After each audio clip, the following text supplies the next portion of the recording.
Welcome to Hamer Reviews. My name is Christopher Hamer, and today we're taking a look at the Nikon Z50 once again. Now, I actually reviewed this camera in 2021, link to that above in case you're curious, but the camera was actually released in 2019, so it's already the best part of 4 years old. So why are we taking another look at this camera? Well, earlier on this week, on January the 24th, 2023, Nikon released version 2.4 of the firmware for this camera, and it's actually added some new features. Specifically, it has added eye detection in video mode. Now, that is a definite useful improvement in the capabilities of the Nikon Z50, and to me, it makes the Z50 much more interesting, even in the context of Nikon since having launched the Z30 and the ZFC. Now, the Z50 is still kind of an outlier because when it was launched, it was the first of Nikon's DX image sensor sized cameras for the Z series. So it has a smaller format sensor, and it's actually the same sensor that was in the D500, which was already 3 or 4 years old when the Z50 launched, so we're now talking like an 8-year-old sensor, right? But paired with the X-Speed 6 image processing engine, this camera is capable of 11 frames per second shooting, which is great for what is essentially more of an entry-level camera, 4K video, which is perfectly acceptable, and it just has some really nice features like this flip-down screen, and these kind of things to me make it a really cool camera even in 2023. To start off, we should probably think about where the Z50 currently sits in terms of price, in terms of specs, in comparison to the Z30 and Zfc. So the Z30 is the most recent of Nikon's mirrorless DX sensor size cameras. It has the same sensor and image processing engine as the Z50. It doesn't have a viewfinder, which I think is a bit of a shame, because I love the viewfinder in this camera. And it very much is aimed at those taking video or those that want to shoot photos in the modern way of holding a camera like this and looking at a screen. There is nothing wrong with that.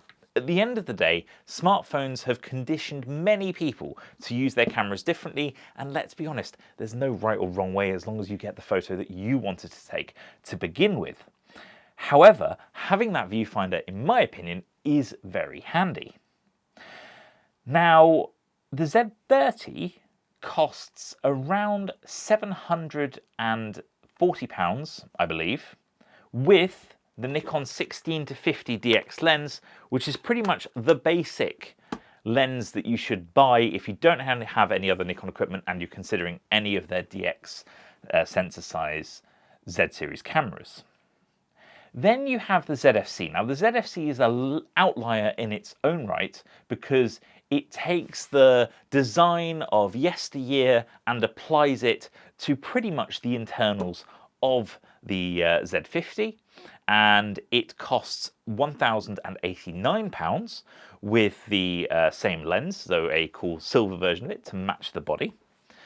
And then you have the Z50, which costs £1,039 with the same lens. So only £50 less than the ZFC.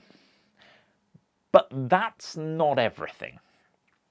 So actually, if you have a look round, the Z50 can often be found body only, so without a lens, for £700.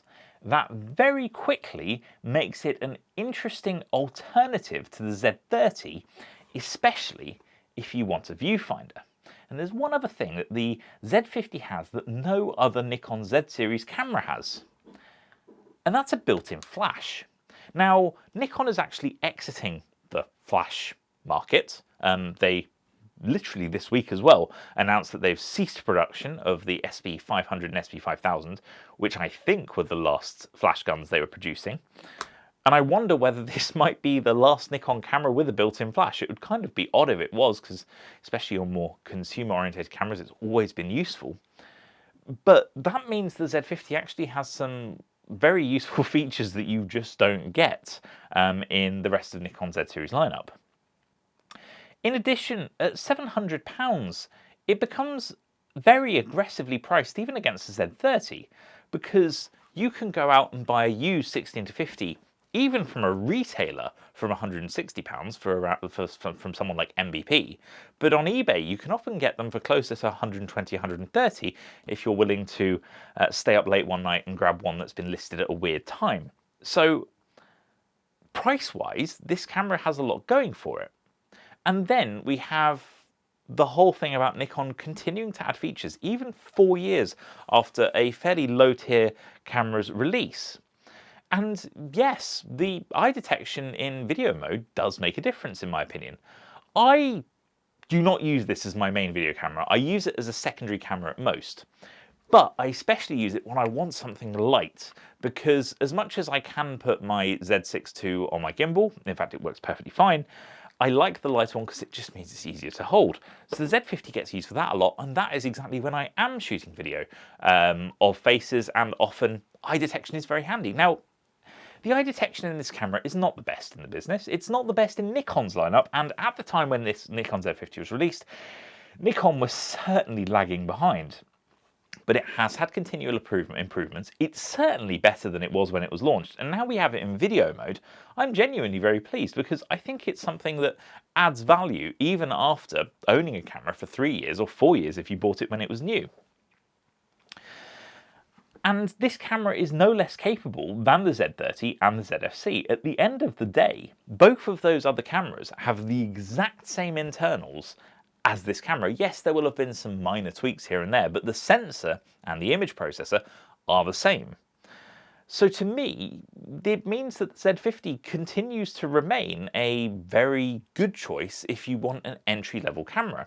And if you don't need to buy the camera new and you don't want to spend the £700, you can find this with the 16-50mm lens for around £600 to £700, if not less. To me, that's great value. It's a lot of camera for the money, and I've been able to take some fantastic photographs of it. At the end of the day, the D500 was a camera that quite a few professionals used, especially for nature photography. So there's certainly pedigree there. Yes, it's not going to be as good as a Nikon Z9. It's not going to be as good as a Canon R6. It won't be as good as some of the latest Sony cameras. But you're going to get great photographs. And at the end of the day, that's what matters. You can go back to the original review that I made of this camera, and I talk about in depth the autofocus performance, the noise performance, etc. And generally speaking, I would still call them perfectly acceptable. In daylight conditions, you're going to be able to get really good photographs. And I genuinely mean really good photographs. Pair this with a half-decent lens, you'll get great photos, and you do not need to use Nikon Z series lenses. Adding an F to Z adapter, which can be purchased for around £100, £150 if you buy a used one, you can use any of Nikon's older F mount lenses, and as long as they have AFS, so the silent wave motor, which is the built-in autofocus motor, they'll autofocus perfectly fine with this camera. If they have VR, it'll work with this camera. So you can use a plethora of lenses. You could get yourself a cheap 70 to 200 2.8, the like professional lens that you'll see a lot of sports or even nature photographers use for what, £500–600, and add that to this rather than spending the £2,500 for the current Z series version.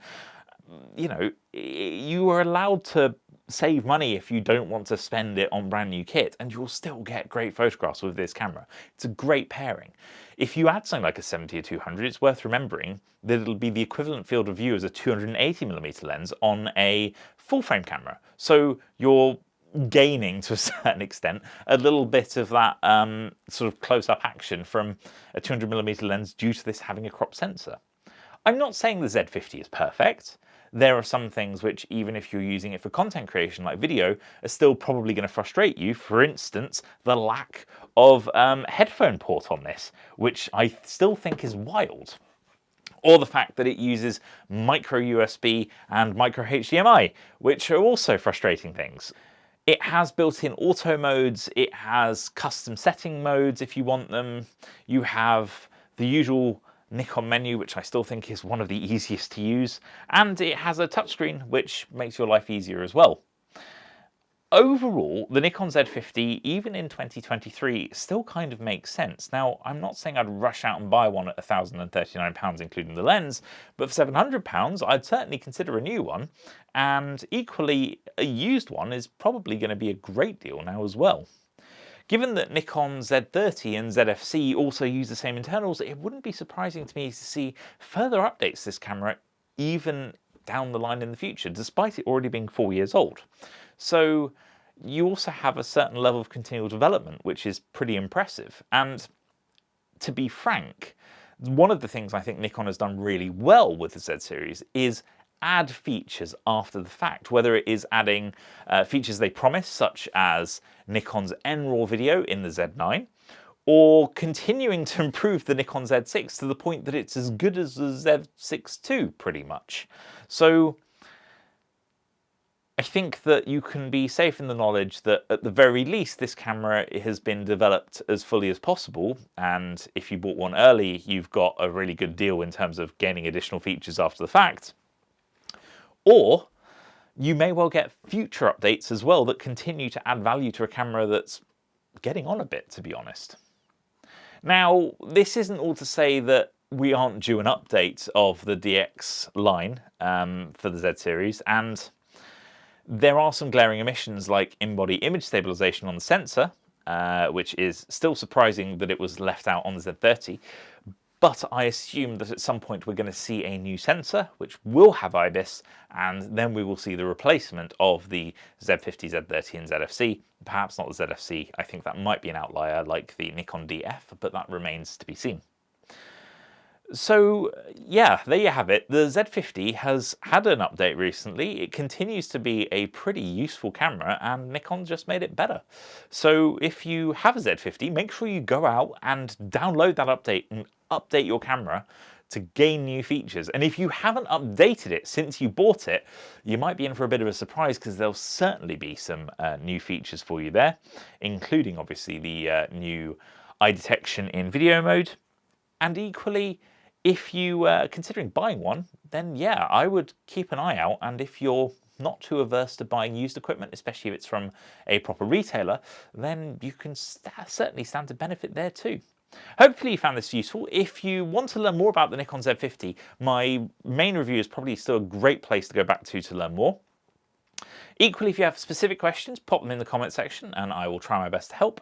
And if you haven't already, make sure you subscribe, because hopefully we'll have some more Nikon content again in the future. Thanks very much for watching, and I do hope I see you again next time. Goodbye.